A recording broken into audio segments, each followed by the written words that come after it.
በስመ አብ ወወልድ ወመንፈስ ቅዱስ አሐዱ አምላክ አሜን። በሰማያት የምትኖር አባታችን ሆይ ስምህ ይቀደስ፣ ማደሪያህ ይቀደስ። እጅግ አድርገን እናመሰግንሃለን። በማለዳ ስለተቀበልነው ስለዚህ መልካም ጊዜ እጅግ አድርገን እናመሰግንሃለን። በጥበቃህ በርህራሄህ በፍቅርህ ጥላ ስር እያኖርከን እያስተዳደርከን ስለሆነ ጌታ ሆይ አመስግነን ወድሰን ስለማንጨርሰው በጎነትህ ክብርና ውዳሴ ላንተ ይሁን። ምስጋና አኮቴት ላንተ ይሁን። አባታችን ሆይ እናመሰግንሃለን። ቅዱስ እግዚአብሔር ሆይ እናመሰግንሃለን። የጌታችን የመድኃኒታችን የኢየሱስ ክርስቶስ አምላክና አባት ሆይ እናመሰግንሃለን። የኛ ነገር ሁሉ በጸጋ ስላደረከው ክብሩ ላንተ ይሁን። እኛ ሳንኖር እኛ ሞተን ላንተ ሕያዋን ሆነን ለክብርህ ብቻ እንድንመላለስ ጸጋህ ይርዳን። አባታችን ሆይ ይህንን ጊዜ ባርከህ ስጠን። ደግሞም እግዚአብሔር ሆይ በሚያሳርፈው ሰላምን እውነተኛ የሆነውን ያንተ የሆነውን ሰላምን በሚሰጠው በቃልህ ማዕድ ዙሪያ አርፈን አንተን ማድመጥ እንድንችል ጸጋህ ይርዳን። በድካማችን አልፈህ ጌታ ሆይ በቅዱስ መንፈስ በኩል ለልጆችህ የሚረባውን ስለምትናገር ምክርህን ስለምትሰጠን እናመሰግንሃለን። ጌታ እግዚአብሔር ሆይ እኛም ተክለ ቁመናችን እዚህ እንዳለ ሁሉ ነፍስ መንፈሳችንን አስገዝተን ጌታ ሆይ የእግዚአብሔር ቃል ነው የምሰማው ብለን አንተን እንደሚሰማ ሰው ካንተ እንደሚመከር ሰው በፍጹም በመሰጠት እንድናደምጥህ ጌታ ሆይ ጊዜውን መልእክቱን እንዳንከስር ጸጋ ይርዳን። ሁሉ ሲሆን ክብሩ ላንተ ብቻ ይሁን። በተወደደው መሲሐችን በኢየሱስ ሕያው ስም አሜን። በጌታችን በኢየሱስ ሕያውና ፍጹም ስም ሰላም ላችኋለሁ። እንደምን ሰነበታችሁ? እንደምን አደራችሁ? አሜን። እግዚአብሔር ይመስገን ብለን አፋችንን እንድንከፍት የረዳን የአማልክት አምላክ የነገሥታት ንጉሥ የጌቶች ሁሉ ጌታ ጻድቅና ቅዱስ የሆነ አምላካችን ምስጋና ለስሙ ይሁን። ክብር ለስሙ ይሁን። እንደምን ሰነበታችሁ? ሁሉ ነገር መልካም ነው? ቤት፣ ልጆች፣ ስራ፣ ጤንነት ሁሉ በጸጋው እየተጠበቀ ነው? ምስጋና ለእግዚአብሔር ይሁን። የአምላካችን ሕያው ቃል እንካፈላለን። እንግዲህ ከትናንትና ጀምሮ የእግዚአብሔርን ቃል ይህንን ዛሬ የምንካፈለውን ሳጠና እግዚአብሔር በልቤ ውስጥ መልእክቱ አኑሮት ግን ምን አይነት ርዕስ መስጠት እንዳለብኝ ብታገል አልሆነልኝም። ወይም ደግሞ ሐሳቡ ራሱ መልእክት ስለመሰለኝ ርዕስ ስለሚመስል ሙሉውን ማለት ነው እና ልባችሁ አስፍታችሁ ምን ለማለት እንደፈለግኩ እንድትረዱኝ ስለፈለግኩ ነው። ይሁን እንጂ ምናልባት ከልብ በመነጨ ፍቅር እግዚአብሔርን መታዘዝ ብንለው ሐሳቡ ወይም ደግሞ ላገለግል የፈለኩትን መልእክት ይይዝልኛል ብዬ አስባለሁ። ደግሞዋለሁ። ከልብ በመነጨ ፍቅር እግዚአብሔርን መታዘዝ። ይህ በሌላ ቋንቋ ምን ብለን ርዕስ መስጠት እንችላለን ብለን ብትጠይቅ ሕያው መስዋዕት ለእግዚአብሔር ማቅረብ ልንለው እንችላለን። ግን በዚህ ዙሪያ ነው ከብሉይ ኪዳንም ከአዲስ ኪዳንም ይህንን ሐሳብ የሚገልጡልን ወይም ደግሞ አጉልተው ሊያሳዩ የሚችሉ የእግዚአብሔር ቅዱሳት ሐሳባትን እየሄድን እንቃኛለን። መንፈስ ቅዱስ ይረዳናል፣ ያግዘናል። ግን መልእክቱ ምንድን ነው? ከልብ በመነጨ ፍቅር እግዚአብሔርን እንዴት መታዘዝ እንችላለን? በብሉይ ኪዳን እግዚአብሔርን የታዘዙ ሰዎች፣ ያልታዘዙ ሰዎች አሉ። እግዚአብሔርን የታዘዙ መስሏቸው እግዚአብሔር ደግሞ የነቀፋቸው ሰዎች አሉ። በአዲስ ኪዳን ደግሞ ለሰው እይታ ብዙም የማይጎላ ጌታ ግን ያከበረው ደስ የተሰኘበት ብዙ አይነት አምልኮዎች ለጌታ ቀርበውለታል። እነዛን ሐሳቦች እያነሳን ሕይወታችንን፣ መስዋዕታችንን፣ ለእግዚአብሔር ያለንን ፍቅር መሰጠታችንን በዚህ ቃል ሚዛንነት እንፈትሻለን። አጀንዳው እሱ ነው። መልእክቱ እሱ ነው።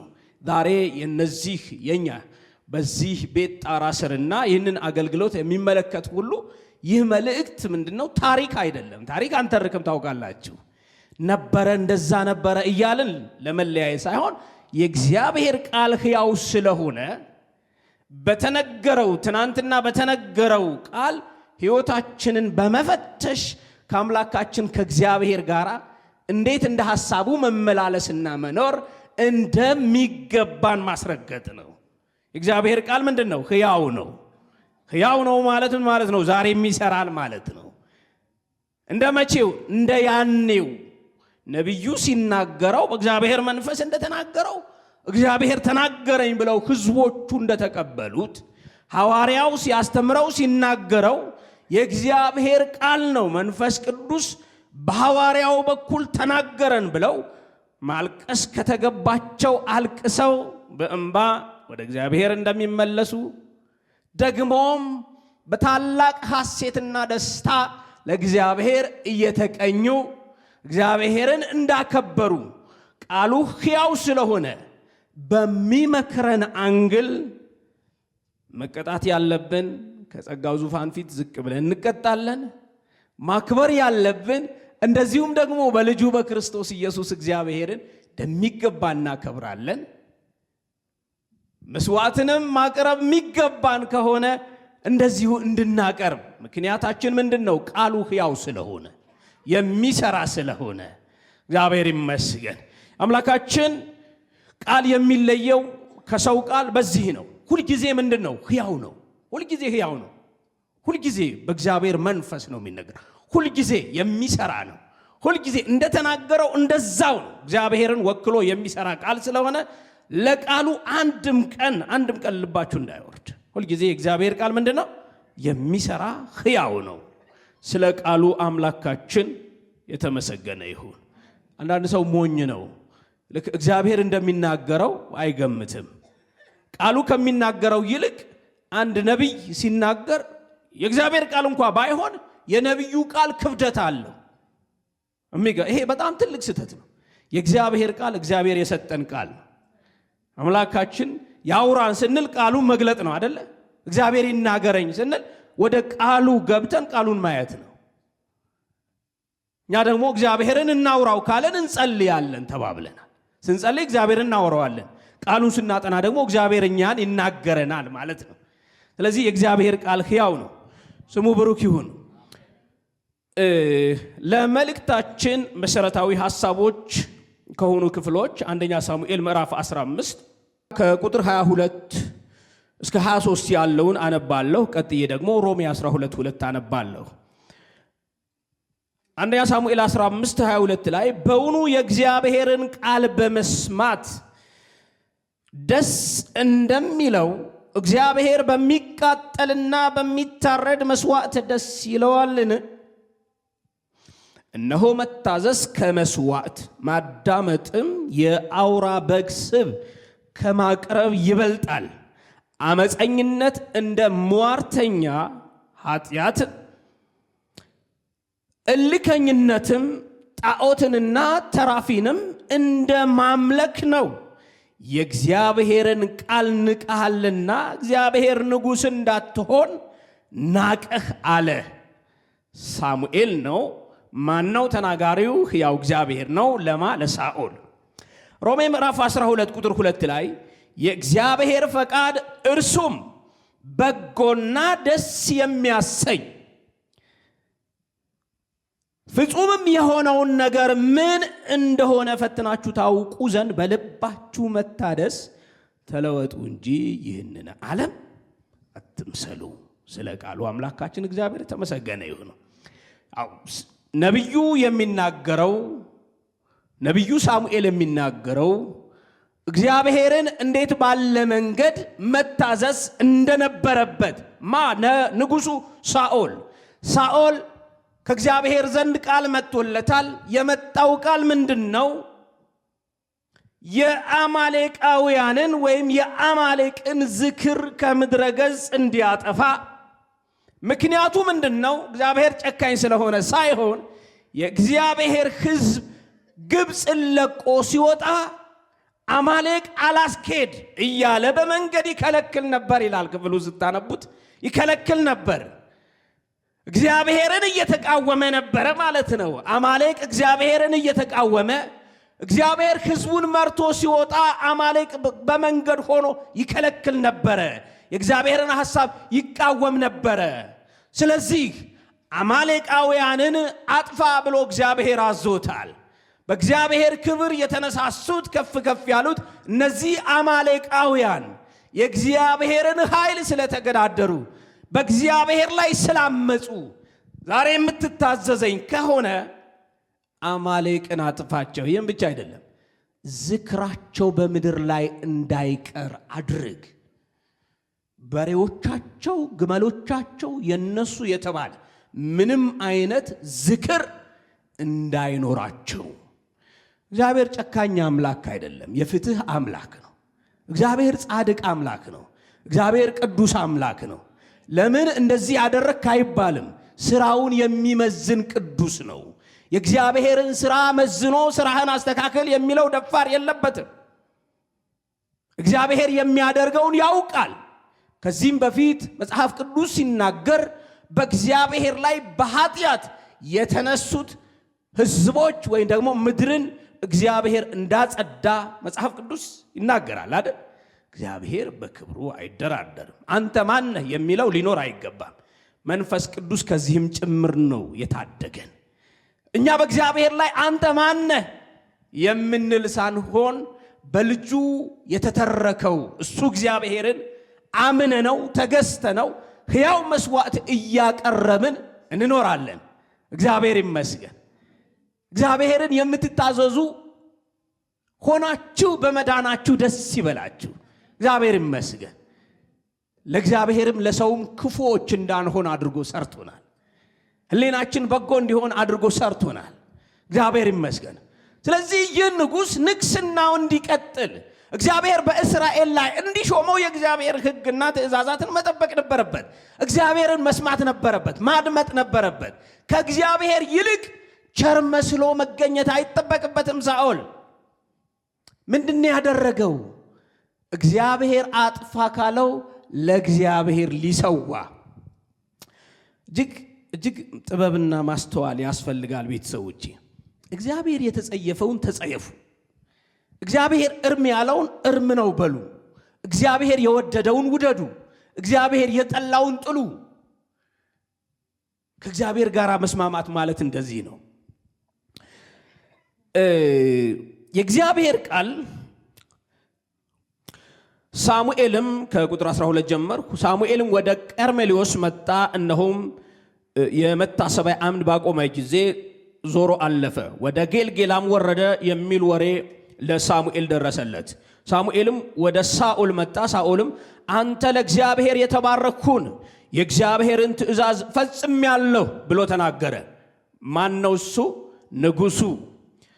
ሳሙኤልም ይህ በጆሮዬ የምሰማው የበጎች ጩኸትና የበሬዎች ግሳት ምንድን ነው አለ። ሳኦልም ሕዝቡ ለአምላክ ለእግዚአብሔር ይሰዋቸው ዘንድ መልካሞቹ በጎችና በሬዎች አድነዋቸዋል፣ ከአማሌቃውያንም አምጥተዋቸዋል፣ የቀሩትን ፈጽመው አጠፉ አለው። ሳሙኤልም ሳኦልን ቆይ፣ እግዚአብሔር ዛሬ ሌሊት የነገረኝን ልንገርህ አለው። እርሱም ተናገር አለው። ሳሙኤልም አለ በዓይንህ ምንም ታናሽ ብትሆን ለእስራኤል ነገዶች አለቃ አልሆንህምን? እግዚአብሔርም በእስራኤል ላይ ንጉሥ ትሆን ዘንድ ቀባ። እግዚአብሔርም ሄደ ኃጢአተኞቹን አማሌቃውያንን ፈጽመህ አጥፋቸው፣ እስኪጠፉም ድረስ ውጋቸው ብሎ በመንገድ ላከህ። ለምርኮ ሳስተ ለምን የእግዚአብሔርን ቃል አልሰማህም? ለምንስ በእግዚአብሔር ፊት ክፉ አደረግህ ብሎ ጠየቀው። እግዚአብሔር በማይወደው ጉዳይ ላይ መልካም መስሎ መታየት የሳኦላዊ አይነት ጠባይ ነው፣ ወይ የአሕዛብ ወይ የግብዞች ጠባይ ነው። እግዚአብሔር መልካም ባለው ጉዳይ ላይ ምንም ሐሳብ አይጨመርበትም፣ መልካም ነው። እግዚአብሔር አታድርጉ ባለን ጉዳይ ላይ ግን ምንም መንፈሳዊ መምሰል፣ አዛኝ መምሰል፣ መቅለስለስ አያስፈልግም። መንፈስ ቅዱስ ይጠብቀን። አንዳንድ ጊዜ እንደዚህ ነው። አሁን ይሄንን በአጽንኦት የምናገረው እኛ ይሄ ለዚህ ነገር እንግዶች አይደለንም። እግዚአብሔር በቃሉ ያልተናገረው ከሽኖ በማቅረብ ለእግዚአብሔር እንደሰው፣ ለእግዚአብሔር እንደታዘዙ፣ ለእግዚአብሔር እንደዘመሩ፣ ለእግዚአብሔር እንደቀኑ አስመስሎ ማቅረብ የዚህ ሰውዬ ጸባይ አይነት ነው። እግዚአብሔር አምልኮ የሚቀበለው እሱ ብቻ ነው። አሜን። ስግደት ለእግዚአብሔር ብቻ ነው። ምስጋና ለእግዚአብሔር ብቻ ነው። መገዛት ለእግዚአብሔር ብቻ ነው። እግዚአብሔር ለኔ ብቻ ያለውን በመክፈል እግዚአብሔርን ማስደሰት አይቻልም። በደንብ ተረዱ። እግዚአብሔር እኔ ብቻ እመለክበታለሁ ያለው፣ እግዚአብሔር እኔ ብቻ ምስጋና እቀበልበታለሁ ያለው መንገድ ሊከፈል አይገባም። ሰዎች ግን የራሳቸውን ትርጉም በመስጠት አንድም ሁለትም በማለት ከእግዚአብሔርም ከፍጡርም ከፍለው እግዚአብሔርን ለማስደሰት፣ የሚገርመው እግዚአብሔርን ለማስደሰት መሆኑ፣ እግዚአብሔርን ደስ ለማሰኘት መሆኑ። ሳኦል እግዚአብሔርን ለማስደሰት እግዚአብሔር ከናቀው ነው።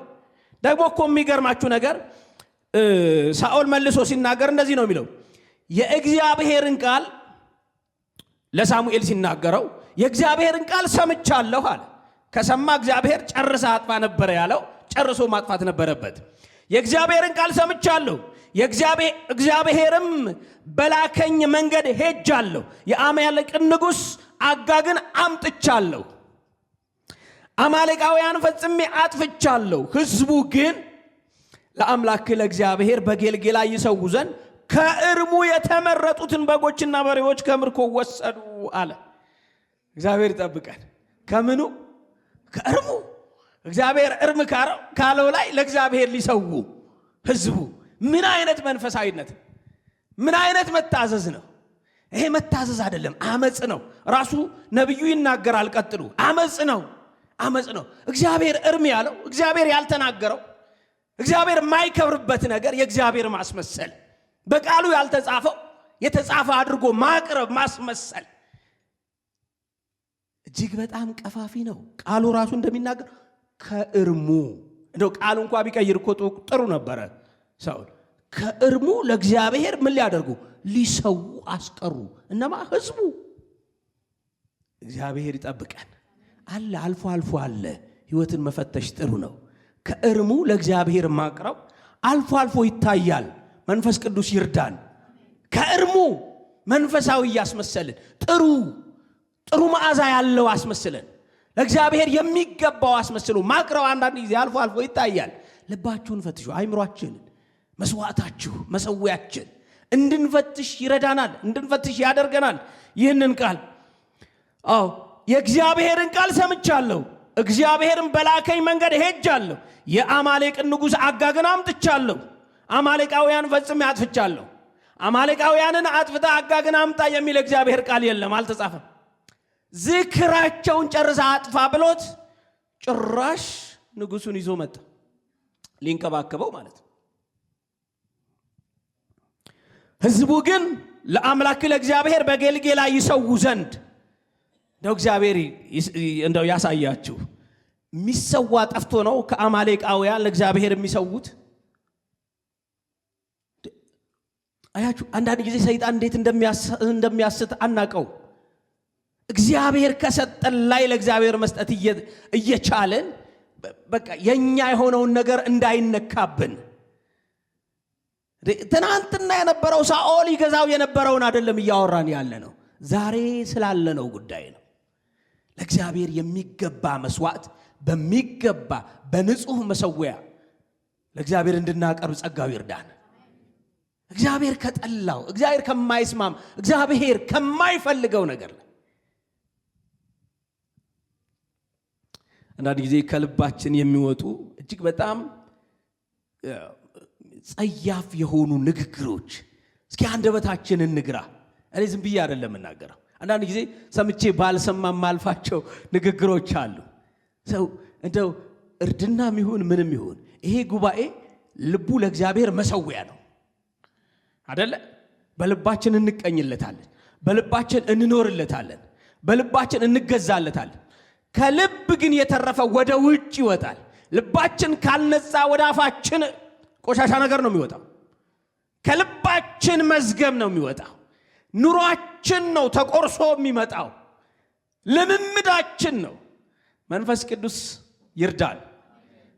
ለአንደበታችን፣ ለአምልኳችን፣ ለዝማሪያችን፣ ለአገልግሎታችን፣ ለመታዘዛችን እያንዳንዱ ይኸውላችሁ የእግዚአብሔር ሥራና አገልግሎትን በተመለከተ እዚህ ቤት ማንም ደስ እንዲሰኝ ደፋ ቀና የሚል ሊኖር አይገባም። የሰማይ አምላክ እግዚአብሔርን ነው የምናገለግለው። ያለ ፀሐይ ያለ ጀንበር ሁሉን መቆጣጠር ሁሉን ማየት የሚችል በሰማይ ላይ በዙፋኑ ላይ ያለ ማንም ከዛ ዙፋኑ ሊያወርደው የማይችለው ታላቅ አምላክን ነው የምናገለግለው። እግዚአብሔርን ነው የምንታዘዘው። በፍጹም ሽር ጉድ የምንልለት ልሂቅ የምንለው ነገር የለም። የምንገዛለት ነገር የለም። ሁላችን በተቀንየው ሁላችን ዝቅ በማለት በመገዛት ለአምላካችን ለእግዚአብሔር ለማደር ደፋ ቀና የምንል ምስኪኖች፣ ጸጋው የታደገን በልጁ በክርስቶስ ኢየሱስ ሰው ያደረገን ከሆነ ነገር ያነሳን ምስኪኖች ነን። ኑሯችን መፈተሽ ያስፈልጋል። ንግግራችን፣ የምናቀርበው መስዋዕት፣ ሐሳባችን ሳይቀር መዳን አለበት፣ መፈወስ አለበት። ሁሉ ነገራችን ለእግዚአብሔር ክብር በሚመጥን ማንነት መመላለስ እንጂ የተወደዳችሁ ቤተሰቦች የሆነ ነገራችን መንፈሳዊ፣ የሆነ ነገራችን ደግሞ ዓለማዊ፣ የሆነ ነገራችን ለእግዚአብሔር፣ የሆነ ነገራችን ደግሞ ለእንትን እንደዛ አይነት ክርስትና የለማ። ሁሉ ነገራችን ይክበርበት። ሁሉ ነገራችን ይክበርበት። እሱ ክብሩ እግዚአብሔር ሁሉ ነገራችን ይክበርበት። በጤናችን ይክበር፣ በፋይናንሳችን ይክበር፣ በእውቀታችን ይክበር፣ በአይምሮ በልባችን ይክበር፣ በመውጣት በመግባታችን ይክበር። በቢሮአችሁ እግዚአብሔር ይክበር። በተንቀሳቀሳችሁበት ሁሉ የእግዚአብሔር መንግሥት ተሸክሞ እንደሚዞር ሰው ከእግዚአብሔር ጋር እንደሚመላለስ ሰው እንደዛ ይሆንልን። አልፎ አልፎ እርም ነገር ለእግዚአብሔር መሰዋት አልፎ አልፎ ምን ችግር አለው? በሳምንት አንዴ፣ በወር አንዴ። ኧረ እሱ እንደዚህ አይነት አምላክ አይደለም። የማይቆጠሩ ዘመናት እሱ ቅዱስ አምላክ ነው። በባህሪው ቅዱስ ነው። በባህሪው ቅዱስ ነው ማለት በአጋጣሚ ቅዱስ ያልሆነ ነገር አይመጥነውም ማለት ነው። ሳኦል ከማን የተማረው? ሕዝቡስ እንዲህ በእግዚአብሔር ላይ እንዲቀልድ ባለጌ መስዋዕት፣ ንጹህ ያልሆነ መስዋዕት ለእግዚአብሔር እንዲያቀርብ እንዲህ አይነት የድፍረት ልብ ሕዝቡ እንዲያገኝ ለምን ፈቀደ? እርም ካለው ላይ ለአምላክ ሊሰዋ ሕዝቡ። አንተስ እኔ ደግሞ በቃ የአማሌቅ ንጉሥ አጋግን አመጣሁት በሕይወትም አቆየሁት፣ ምክንያቱም የሆነ የምመረምረው ነገር ሊኖር ይችላል አይነት ነገር ነው፣ አናውቅም፣ ግን በሕይወት አስቀርቶታል። መንፈስ ቅዱስ አጥፉ ያለን ነገር እንድናጠፋ ጸጋው ይርዳል። እግዚአብሔር የሚያከብር ነገር በቃ እሱ ነው። በቃ እግዚአብሔርን የሚያከብር ነገር ምንም አይነት ቅሪት ሊኖር አይገባም። ቅሪት ሊኖር አይገባም። ልክ በሐዋርያ ሥራ ላይ እንደምናነበው የጥንቆላ መጽሐፍ ጠቅላላ ሰብስበው እንዳቃጠሉ አይምሮአችን ውስጥ የቀረ ነገር፣ ልባችን ውስጥ የቀረ ነገር፣ የዛ ሰው ጠባይ የሆነ ነገር፣ የአሮጌው ሰው መተዳደሪያ የሆነ ነገር በመንፈስ ቅዱስ ኃይል ይቃጠል። በቃ ዝክሩ እንዳይታሰብ ኃጢአት፣ ዓለማዊነት፣ ክፋት፣ ዘረኝነት፣ የማይጠቅም ነገር፣ ለእግዚአብሔር መንግሥት ማይመጥን ነገር መንፈስ ቅዱስ ያጽዳልን። በደሙ በኢየሱስ የደም ኃይል ይጠበን። እኛ መቼ ወደ ጽዮን እንደምንሄድ አናውቅም። በአየር ላይ ንጉሱ መቼ እንደምንቀበል አናውቅም።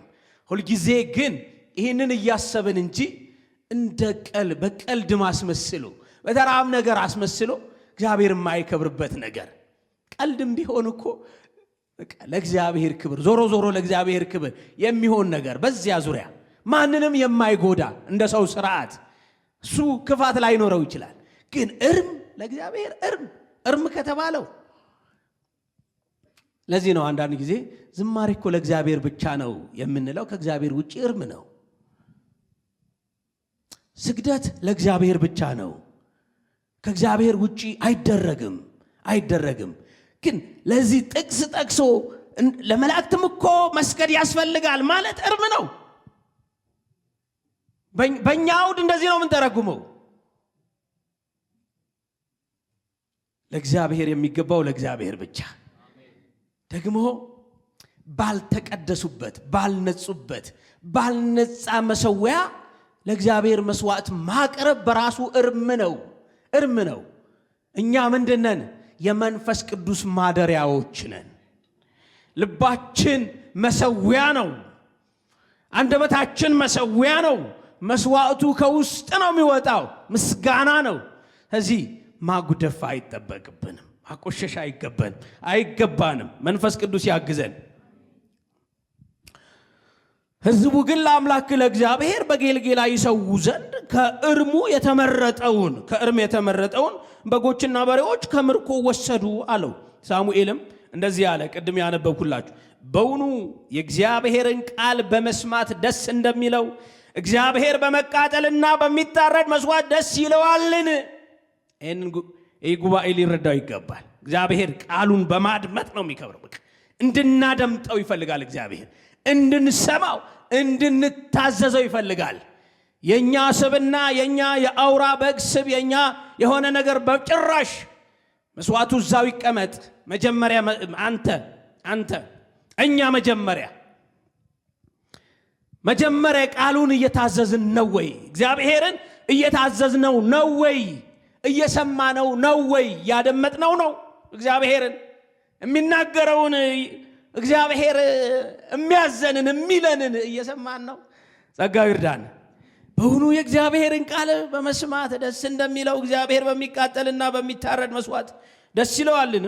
እነሆ መታዘዝ ከመስዋዕት ማዳመጥም የአውራ በግ ስብ ከማቅረብ ይበልጣል። አመፀኝነት ግን ምን ማለት ነው? የእግዚአብሔርን ቃል አለመስማት ግን አለመታዘዝ ግን እንደማለት ነው። አመፀኝነት እንደ ሳኦል መሆን ማለት ነው። አመፀኝነት ግን እንደ ሟርተኛ ኃጢአት፣ እልከኝነትም ጣዖትንና ተራፊንም እንደ ማምለክ ነው። የእግዚአብሔርን ቃል ንቀሃልና እግዚአብሔር ንጉሥ እንዳትሆን ናቀሃለ። እግዚአብሔር እንደሚንቅ ታውቃላችሁ። አንዳንድ ጊዜ ትከሻችን ስናሰፋ ማለት ነው በእግዚአብሔር ላይ፣ በሕዝቡ ላይ፣ በጸጋችን ላይ፣ በአገልግሎታችን ላይ በቃ የኩራት መንፈስ ሲጫነን እግዚአብሔር ይንቃል። አላያችሁትም? ትሁቱ ጌታ ከሰማይ መጥቶ እግር ሲያጥብ ምን ማለት ነው? እኛ ጉባኤ ለማድመቅ አንሰብከው፣ ሕይወት እንዲሆንልን ነው የተጻፈው። ያ መላእክት የሚሰግዱለት ጌታ ከዙፋኑ መጥቶ እግር ሲያጥብ የሰው ልጅ ባሪያ ሊሆን መጥቷል፣ ሊታዘዝ መጥቷል እንጂ ሊያገለግል መጥቷል እንጂ ሊያገለግሉት አልመጣም ሲል ኢየሱስ ምን ማለት ነው? ትዕቢት፣ ተንኮል ምን ማለት ነው? አመፀኝነት እንደ ሟርተኛ ኃጢአት፣ እልከኝነት ጣዖትንና ተራፊንም እንደ ማምለክ ነው። የእግዚአብሔርን ቃል ንቀሃልና እግዚአብሔር በእስራኤል ላይ ንጉሥ እንዳትሆን ምን አደረገ? ናቀ። ከመናቅ መንፈስ ቅዱስ ይጠብቀን። እግዚአብሔር እንዳይንቃችሁ። ለእግዚአብሔር እያደራችሁ ሰው ይናቃችሁ፣ እንደፈለገው ያርጋችሁ። ለእግዚአብሔር እያደርክ ከሆነ ለእግዚአብሔር እያደርሽ ከሆነ እንደ ቃሉ ከሆን ማለት ነው። ሰው ይናቀን፣ ችግር የለውም። ስፍራ አይስጠን፣ ችግር የለውም። ትዝ አንበለው፣ ችግር የለውም። አያስታውሳችሁ፣ ስልካችሁ ማያንሳ፣ ችግር የለውም። እግዚአብሔር ግን ያክብራችሁ። እግዚአብሔር ያከበረው ሰው አያዋርደውም። በእግዚአብሔር አይን መታየት ይሁንልን። በእግዚአብሔር ከታየን ችግር የለውም። ሰው በሰው ዘንድ አንታይ። እግዚአብሔር ይውደዳችሁ። እግዚአብሔር ስፍራ ይስጣችሁ። እግዚአብሔር ፍቅሩን አይንፈጋችሁ። ምጋቤው አይጉደልባችሁ። የእግዚአብሔር ምጋቤ አይጉደልብን። የእግዚአብሔር አባትነት አይራቃችሁ፣ ሩቅ አይሆንባችሁ። ድምፁን ስሙ፣ ቃሉን አድምጡ። ይህ ክርስትና ነው። ለእግዚአብሔር ከማደር ይልቅ ለሰው ማደር የሚቀናው ብዙ አለ። መንፈስ ቅዱስ ይርዳን። ማናችንም በማናችንም ላይ ጣታችን አንቀስርም። ቃሉ እየመረመረን ሁላችንንም ማለት ነው እየመረመረን እግዚአብሔር ከኛ ጋር ይሁን። መልካም። ስለ ቃሉ ጌታ የተመሰገነ ይሁን። አሁን አንዳንድ ወደ አዲስ ኪዳን መጣና ጌታ ደስ ተሰኘባቸው ከብሉይ ኪዳን ሳላነሳው ማላልፈው የአቤልን መስዋዕት ነው እግዚአብሔርን ደስ ያሰኘው። የአቤልን መስዋዕት ልብ ብላችሁ አጥኑት። ዘፍጥረት ምዕራፍ 4 ላይ የአቤልን መስዋዕት እግዚአብሔር እንዴት ወደደው። ከልብ ጋር የተያያዘ ነው። ልብ በሉ ቤተሰቦቼ፣ የማይገናኝ እንዳይመስል። ከልብ ጋር ከአቤል ልብ ጋር የተያያዘ ነው መስዋዕቱ። ቃየልና መስዋዕቱ ከልቡ ጋር የተያያዙ ናቸው። ከልቡ ጋር ነው የተያያዙት። አንደኛ ጴጥሮስ 2:5 ላይ እናንተ ደካሞች እንደ ሕያዋን ድንጋዮች ሆናችሁ በኢየሱስ ክርስቶስ ለእግዚአብሔር ደስ የሚያሰኝ መንፈሳዊ መስዋዕትን ታቀርቡ ዘንድ። አያችሁ፣ ደስታ ያለበት ማለት ነው። መንፈሳዊ መስዋዕት ለእግዚአብሔር ደስ የሚያሰኝ ለእግዚአብሔር ደስ የሚያሰኝ መንፈሳዊ መስዋዕትን ታቀርቡ ዘንድ ቅዱሳን ካህናት እንድትሆኑ መንፈሳዊ ቤት ለመሆን ተሰሩ ተብሎ ተጽፏል። ስለዚህ ነገርየው ከምን ጋር የተያያዘ ነው? ለእግዚአብሔር ደስታ በንጹህ ልብ ከማቅረብ ጋር የተያያዘ ነው። ለዚሁ ማርቆስ ወንጌል ምዕራፍ 14 ላይ ያችን ሴት እናነሳታለን። ዝም ብዬ እያነበብኩ ነው የምሄደው። ጌታችን በቢታንያ በለምጻሙ በስምዖን ቤት በነበረ ጊዜ በማዕድ ተቀምጦ ሳለ አንዲት ሴት ዋጋው እጅግ የከበረ ጥሩ ናርዶስ ሽቶ የመላበት የአልባስጥሮስ ቢልቃጥ ይዛ መጣች። ብልቃጡንም ሰብራ በራሱ ላይ አፈሰሰችው። አንዳንዶችም ይህ የሽቶ ጥፋት ለምንድን ነው? ይህ ሽቶ ከ300 ዲናር የሚበልጥ ዋጋ ተሽጦ ለድሆች ሊሰጥ ይቻል ነበር ብለው በራሳቸው ይቆጡ ነበር። እርሷንም ነቀፏት። ኢየሱስ ግን እንዲህ አለ፣ ተዋት፣ ስለምን ታደክሟታላችሁ? መልካም ሥራ ሰርታልኛለች። ድሆች ሁል ጊዜ ከእናንተ ጋር ይኖራሉና በማናቸውም በወደዳችሁት ጊዜ መልካም ልታደርጉላችሁ ትችላላችሁ። እኔ ግን ሁል ጊዜ ከእናንተ ጋር አልኖርም። የተቻላትን አደረገች። አስቀድማ ለመቃብሬ ሥጋዬን ቀባችው። እውነት እላችኋለሁ ይህ ወንጌል በዓለም ሁሉ በሚሰበክበት በማናቸውም ስፍራ እርሷ ያደረገችው ደግሞ ለእርሷ መታሰቢያ ሊሆን ይነገራል። ምን ታያላችሁ? ልቧን እዩ። ይህች ሴት ይዛ የመጣችው ለኢየሱስ ልትሰዋው ወይም ደግሞ ሰብራ በእርሱ ላይ ልታርከፈክፈው ያመጣችው ምንድን ነው? ከሽቶ ባሻገር ኢየሱስ ልቧን ነው ያየ። ሽቶን አይደለም፣ አካባቢውን፣ ቤቱን ከመዓዛው ሲታወድ እሱ ብቻ ልቧን ነው የሚያሳየው። የምታቀርቡት ልባችሁንን ነው የሚያሳየው። የምታወሩት ልባችሁንን ነው የሚያሳየው። ምንኖረው ምንጸልየው ጸሎት፣ ምንገዛለት መገዛት ልባችንን ነው የሚያሳየው፣ ሌላ ነገር አይደለም። ማይገናኙ ይመስላል አይደል? እኔ ልነግራችሁ የፈለኩት ልባችንና መስዋዕታችን ይገናኛል ወይ፣ ለክብሩ ይመጥናል የሚል ነው። በሰዎች እይታ እኮ ምንም ሚዛን የማይደፋ ሊመስል ይችላል። ታስታውሳላችሁ? አንዲት ሴት ያቀረበችውን ሳንቲም ሁሉም ነቀፏት አይደል? ኢየሱስ ብቻ ነው የተቀበላት አይደለ? ያላትን ጣለች ብሎ የመሰከረላት ኢየሱስ ብቻ ነው። ምኗን ነው ያየው? ልቧን፣ ቤቷን ያውቀዋል ኢየሱስ። እሷ ትዳሯን ጠቅላላ ጣለች። እነሱስ ከትርፋቸው። ከትርፍ መስጠት ምንድን ነው? መንገደኛ አይሰጥም ከትርፍ? መንገደኛ ይሰጣል ከትርፍ። ሕይወቱን ግን የሚቆርስ እሱ እግዚአብሔርን ይወደዋል። ስለዚህ ከመስዋዕቱ በላይ ፍቅራችንን ያሳያል፣ ልባችንን ያሳያል። እግዚአብሔር በወደዳችሁት መጠን ነው የምትኖሩለት። ማንም ሰው የፍቅሩ ነጸብራቅ ነው ለእግዚአብሔር ምላሽ የሚሰጥ። ጌታ ኢየሱስ ግን አታድክሟት አለ። ሽቶ ላቀረበች ይችላል፣ አታድክሟት። አንዳንድ ጊዜ እኛም ስንዘምር የሚዘበዝቡን ሰዎች አታድክሙን፣ በቂ መልስ ነው። አታድክሙን። ከዛስ መቀጠል ነው። ይቺ ሴት ስትናገር አንሰማም፣ ጌታ ነው የሚናገርላት። ከቃሉ ጋር ናችሁ? ለጌታችሁ በተለያችሁ ጊዜ፣ ለተሰጣችሁ ለተቀበላችሁት አገልግሎት በተለያችሁ ጊዜ አድካሚዎችን አትስሙ፣ አታድክሙኝ በሉ። በቃ አታድክሟት። ለድሆች የምታስቡ ከሆነ ይኸው ዘላለም ከእናንተ ጋር ድሆች እኮ ይኖራሉ፣ ለምን አታደርጉላቸውም? መፍትሄ አምጪዎችስ ምንድን ነበረ ጠቢባን የተናገሩት? ለድሆች እኮ ቢሰጥ ጥሩ ነገር አይመስልም? አዘኔታ አይመስልም? አዎ። ጌታ ግን ሰው አይደለም፣ አይደለልማ። ስንት ዘመን ኖረዋል፣ ለምን አልሰጧቸውም? ስንት ዘመን አይቷቸዋል፣ ለምን አላደረጉም? ጌታ ግን ደስ ይሰኛል። አያችሁ፣ 5 ሳንቲም ያስክ 5 ሚሊዮንም ያስክ አሻግሮ የሚያየው ኢየሱስ እጅህ ላይ ያለው ሳይሆን ልብ ውስጥ ያለው፣ ልባችን ውስጥ ያለው። አምልኮ ከልብ ጋር የተያያዘ ነው። አምልኮ ከፍቅር ጋር የተያያዘ ነው። አምልኮ ከመሰጠት ጋር የተያያዘ ነው። ነፍስን ከመቁረስ ጋር የተያያዘ ነው አገልግሎት። ክብር ለመንፈስ ቅዱስ ይሁን። አይኑንም አንስቶ መባቸውን በመዝገብ የሚጥሉትን ባለጠጎችን አየ። አንዲትም ድሃ መበለት 2 ሳንቲም በዚያ ስትሰጥ አየና እውነት እላችኋለሁ ይህች ድሃ መበለት ከሁሉ ይልቅ አብልጣ ጣለች።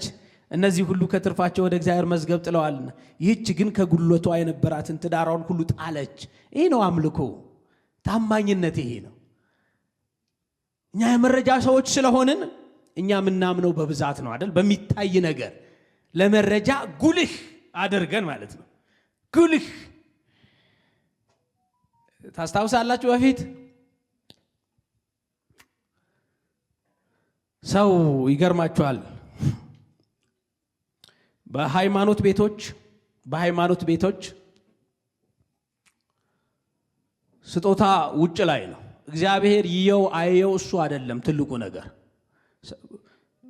ሃይማኖት በመጽሐፍ ቅዱስ ትርጉም እምነት ተብሎም ይተረጎማል። ግን እኛ በምንረዳው አንዳንድ ጊዜ ኢየሱስ የሌለበት ነገር ግን ሃይማኖት የሚመስል ሃይማኖት ነው አይደለ? ጌታ ያልከበረበት ሃይማኖት፣ ጌታ የማይታይበት፣ የእግዚአብሔር መንግስት የማይታወጅበት አይደል?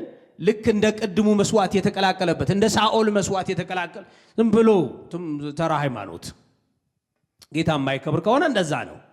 እና አጨብጭቡ እልል በሉ የለመደ ጆሮ ነው አይደል ያለን? አዎ የለመዱ አይኖች አሉ። ያ ለሰው የሚሆን መረጃ ነው። ለእግዚአብሔር ግን በስውር ነው የሚደረገው። ለእግዚአብሔር አይደል የምትሰጡት? በቃ እግዚአብሔር እንዲያይ ነው። ስጦታ ተቀባዩ እኔ አሁን ስጦታ ሲበረከትልኝ እጄ ዘረጋለሁ፣ ለኔ ነው የተበረከተው።